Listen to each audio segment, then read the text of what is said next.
കഥ തിരുമാംഗല്യം. രചന ജയാഭൂഷൺ.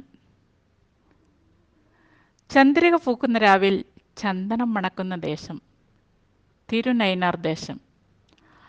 അവിടുത്തെ നായനാർ കോവിലിലെ തിരുമാംഗല്യ പൂജ വളരെ പ്രശസ്തമാണ്.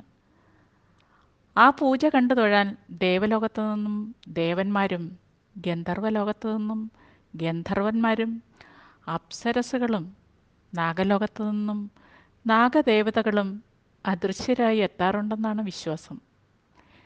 തിരുനൈനാർ ദേശത്തിൽ തിരുമാംഗല്യ പൂജ നടക്കുന്നത് കർപ്പകാമ്പാൾ കാപാലീശ്വരൻ ക്ഷേത്രത്തിലാണ്. വളരെ വിശേഷപ്പെട്ട പൂജയാണത്. 12 വർഷത്തിലൊരിക്കലാണ് ഈ പൂജ നടക്കുന്നത്.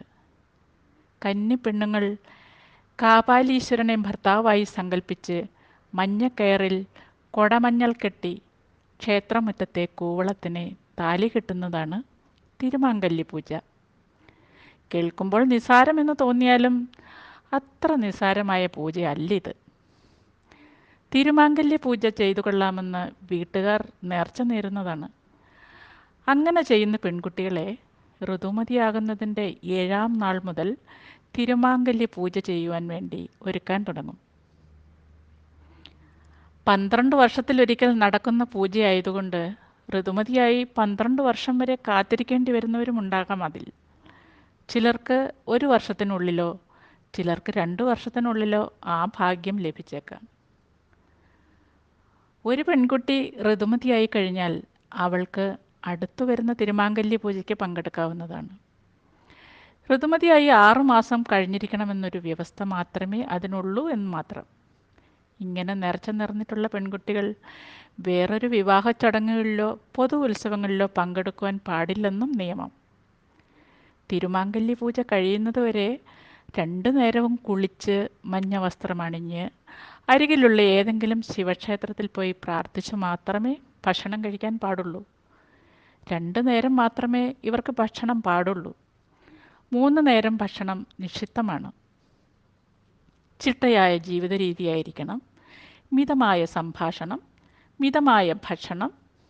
ആഡംബരമായ ഒരു ജീവിതവും ഇവർക്ക് പാടില്ല. സ്വന്തം ഗ്രഹം വിട്ട് വേറെ ഒരിടത്തിലും രാത്രി തങ്ങാൻ പാടില്ല.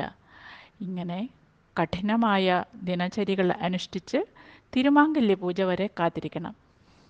തിരുമാംഗല്യ പൂജ നടക്കുമ്പോൾ അവർ ഭർത്താവായി മഹാദേവനെ സങ്കല്പിച്ചാണ് കൂവളമരത്തിൽ താലി കെട്ടുന്നത്. അത് കഴിഞ്ഞാൽ അവർക്ക് പിന്നൊരിക്കലും സ്വന്തം ഗ്രഹത്തിൽ പ്രവേശനമില്ല. അവർ തിരുനൈനാർ ക്ഷേത്രത്തിലെ ആശ്രമവാസികളായി മാറും. അവിടുത്തെ സ്ത്രീകൾക്ക് മാത്രമായി തീണ്ടാരപ്പുരകളുണ്ട്. മാസത്തിൽ 4 ദിവസം ആ തീണ്ടാരപ്പുരയിൽ താമസിക്കും. വീണ്ടും കുളിച്ച് ശുദ്ധയായി വന്നു കഴിഞ്ഞാൽ ക്ഷേത്ര ജോലികൾ ചെയ്ത് ക്ഷേത്രത്തിൽ നിന്ന് കിട്ടുന്ന ഭക്ഷണങ്ങൾ കഴിച്ച് സന്യാസിമാരായി ജീവിക്കണം.